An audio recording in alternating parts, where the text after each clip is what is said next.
Now let's take a look at your asset library. Clicking anywhere inside this box will bring up your asset library. So it's going to slide in on the right. And the asset library is a very important feature because this is where all members of your team can see a consistent set of assets. And we're talking about images here. So you could see all of your images. That's the default selection here. And the way it works is every time you post to social media, if you attach an image, it's automatically going to add that to your asset library. So there's no additional steps. You can also manually upload images to your asset library. You can do that in bulk by going over to your downloads folder or any folder on your desktop. You can select multiple images and then drag those multiple images into this box here.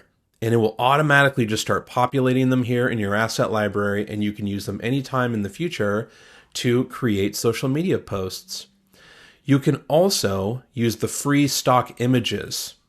There's two different stock libraries we have, and combined we're talking about 1 million or more images. So Pexels is the one I like. All you need to do is just enter a keyword like boat, and it will give you a number of different images of boats. So you can scroll through these. If you hover over them, you'll notice you'll get some options here. You can select that image or you can download that image. So let's say I wanted to download it and crop it and maybe add my logo, just some other things like that. That's when you'd want to download it to use the image for other purposes and or uploading it again so you've made those modifications. And if you select it, it's just going to drop it into your social media post. So clicking here will bring you back to your asset library. So after you search your keywords and you find all of the great stock photos that you want to use, you can move on over here to the folder and have a look at the different options here. So there's different folders of assets. By default, it's social attachment images. It's automatically going to default to whatever the screen requires. So when I'm in social publishing, it's going to default to the social attachment images. If I'm creating a campaign, well, then it's going to default to headers and backgrounds, depending on which section of creating the campaign I'm in.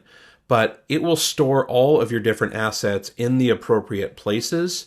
But just note that you can always jump into other folders and snag assets from your other activities. Like maybe there's a really cool background you used on a viral sweepstakes you built, and you want to promote that on a social post. So you can jump into your backgrounds folder here, and it'll give you that background, and you can select it and add it to your social media post. So I just showed you how you can drag things onto this box, but you can also click this box. And when you do that, it will allow you to select an image and add it. So I can grab an image here and it will add it to my asset library.